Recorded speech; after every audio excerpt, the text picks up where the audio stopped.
All right, hearing none, we'll move on to item number 4.1, which is presentation of the Wind and Water Sports Park. Christina. Good evening, Mayor, Council. Christina Baburka, Shoreline Director. Okay, so here's an update on the Wind and Water Sport venue. Just brief, real quick, where the project's located just north of the shores, right here in this black area. Real quick note, city limits actually extends further north. This is an outdated picture, but wanted to show you the general area of this, where this project is going to take place. So this project was one of the venue tax projects voted on in 2016 by the community. A joint evaluation meeting with all federal agencies took place in 2018 to discuss the plans, what the idea of the project was, to get initial feedback so that could go into the design. Hansen Professional Services was procured in 2020 early 2020 for the design and engineering of the project. All throughout 2020, meetings were held between city staff, Hansen, Army Corps of Engineers, for the design and the layout of the project, and the plans were finalized in early 2021.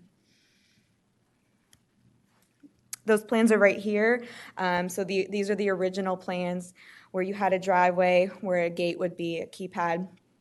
A permeable road goes out. There was 3 parking lots in this upland area here, and the road went out closer to the water. Where the furthest parking lot out there was concentrated on an upland area out there with a laydown area and access matting. Here's the same overlay over the habitat types, so just showing you what kind of habitats we're dealing with, the wetlands out there. You have your marsh, your tidal flats, your tidal pools, the location was selected to really try to avoid impacting as little of the wetlands as we can go. So going into the timeline, and I'll get to where we're currently at. October 2020, the original draft biological assessment was submitted to the U.S. Army Corps of Engineers and U.S. Fish and Wildlife Service. In November 2020, U.S. Fish and Wildlife Service provided comments on the biological assessment, and we held a meeting with them to discuss what their issues and concerns were going to be so that we can incorporate that into the design and the biological assessment. They fixed it. Hansen fixed up the biological assessment based on those, and a second draft was submitted to the U.S. Army Corps of Engineers in December 2020. In May 2021 is when we had received comments and revisions from the Army Corps of Engineers on that second draft. Hansen took those comments, revised our biological assessment, and sent in a third draft to the Army Corps in June 2021. In July 2021, the Army Corps had advised that additional revisions will be required and that those revisions will be submitted by the Army Corps of Engineers to Hansen in batches for an expedited review process. In September 2021, the Army Corps provided comments on the third biological assessment draft, and then a revised fourth draft was submitted in November 2021 by Hansen to the Army Corps of Engineers. In December 2021, in the internal Army Corps comments submitted to our Army Corps, so other staff in the Army Corps submitted to our project manager at the Corps that they had some comments on the plans. That same month, we also contacted our senator's office to get some help with moving this project forward. In January 2022 of this year, internal Army Corps comments that were submitted in December were then forwarded to Hansen. So it took a month for them to just submit those comments that we had so that we could get working on the revised plan. So more recent updates in January. We had a bunch of meetings between city staff, Hansen, and our U.S. Army Corps of Engineers, the project manager, as well as the district's regulatory lead. A fifth biological assessment revision was submitted to the U.S. Army Corps of Engineers. In February, we had got a notice from our project manager at the Corps that the redesign was on the right track, and mitigation will be required, so we've been working on those. Big changes to the plans, not big, but changes to the plans include reduced size to parking lot A, and then changes to parking lot B and C. They removed D and combined that into C, and I'll show that in the next couple slides. Hanson submitted an alternative analysis to the city, which went through all the different variations that could be possible to show that this modified version of the plans is the best one for plans, the plans as a whole, as well as what the Army Corps is willing to accept. In March, the Army Corps requested more details on the modified plans. That's the reduced parking lot A plans. Additional meetings have been held with the city, Hanson, and the Corps, as well as the property owners. We've been in contact with them a lot since we are leasing this land. Our colonel for the entire Galveston district of the Army Corps, we've brought him on so we can update him on what's going on so we can try to get this moving as quickly as we possibly can. Hanson was working on the amended revision of the biological assessment, which will be our 6th draft. And then most recently in April, we've had additional meetings between city staff, Hanson, and the property owners. Real quick, here's the modified version that we've kind of been working with, where the parking lot has been turned so it could be as concise and on top of those uplands in that area as much as possible, as well as reduce parking back here. So our next steps at this point is to continue working with the engineers as well as the Army Corps of Engineers to come up with an appropriate design that's going to be most feasible for all parties. And this includes the parking lot A as well as a mitigation plan. And so that is what we have.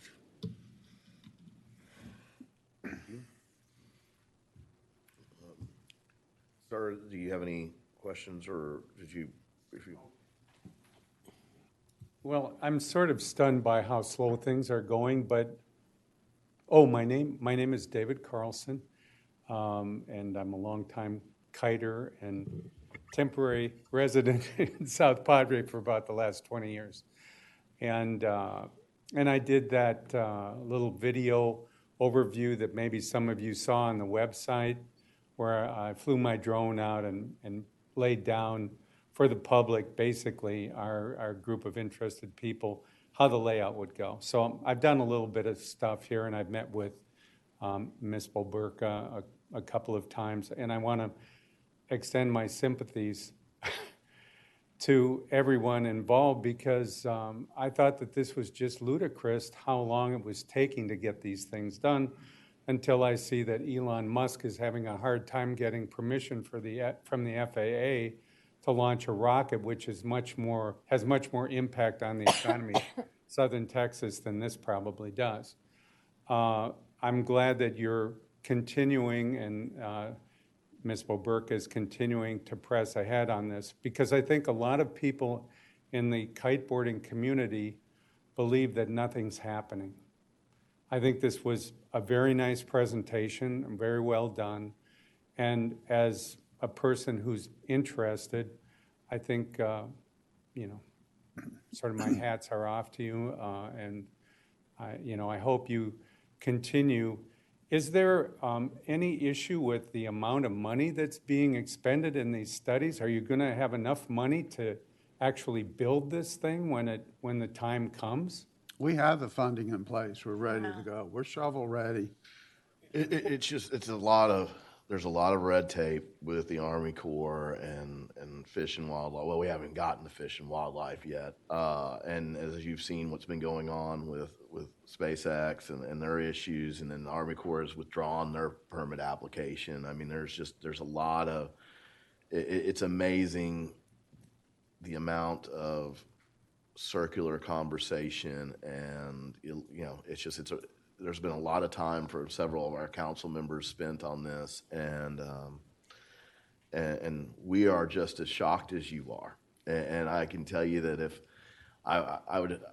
someone said, "Hey, I want you to go develop something up on the north end of the island," I would tell you that I'm sorry, I'm retired, I'm out of it, I'm done, because it's an incredible amount of work that's been having to go into this for what you would think would be a conservation plan that protects a large portion of an area, and to have a preliminary approval way back when, and then everything kind of went backwards 2 years, 2.5 years, 3 years after the fact. It's just kind of shocking. but everybody is working very hard on it. And, you know, we had a 2.5 hour meeting last week regarding it, and it was a very, you know, intense meeting, and, you know, we're doing our best with what we can do to try to move this project forward. Thank you. You know, a year ago, Mayor Mass, a year ago, we would have thought this was in the bag. And up comes the Corps and, you know, the regulatory agencies. Who would have thought vehicular traffic and a parking lot would have held this thing up? There's been vehicular traffic on the flats shortly after Henry Ford built the first Model T. But all of a sudden, we get hit with this. And I know staff, sure enough, they've been working diligently. Christina, you know, sleeps with this thing. And we'll get it done. Maybe not my lifetime, but we'll get it done. Well, get it done in my lifetime, please.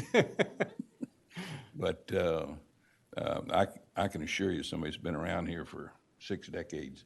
You know, who would have thought? I mean, just minor to us, but major to, you know, the bureaucrats. The windsurfing club that was established, I don't know, 20 or 30 years ago, has done a good job of providing access to many of us that are longtime members of the club, and I appreciate their efforts. They're trying to fill in the gap right now between when this gets built, and so I think they've done a wonderful job, but a lot of those guys are kind of getting older. And I just hope that someone from that group continues to provide that continuity between now and whenever the park gets built. So if you can support the existence of that organization as a stopgap until the park gets built, I think that would be good. I don't know how you would do that. The city's been doing that. We've had Gibber and Leo and Karen. They've been involved every step of the way. Those are the people that Karen are talking about. So, we've identified who the leaders of that group are, and they've been involved.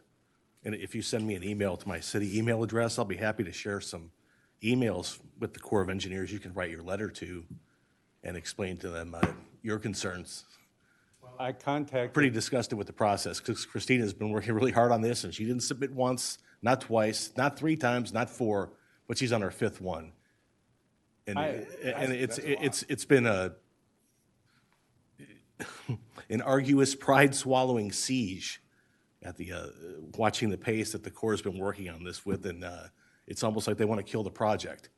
Well, and I can assure you, the property owners, they don't want a piecemealed small project. They want a world-class facility and something really nice down there we can be proud of. And that's important to them, and that's what we're going to build. But drop me an email. I really appreciate Ms. Wolberka's presentation tonight. It really helped me, and a lot of people that are on the outside that are not involved don't really understand the effort that's going in and that there's actual progress and reviews being made. And so they think, well, nothing's happened. You know, it's been years. So I appreciate the presentation, and thank you for your time. Thank you. Thank you, sir. All right, anybody else have any comments? All right, hearing none, we'll move to item number 5, which is approved consent agenda. Is there a motion to approve 5.1?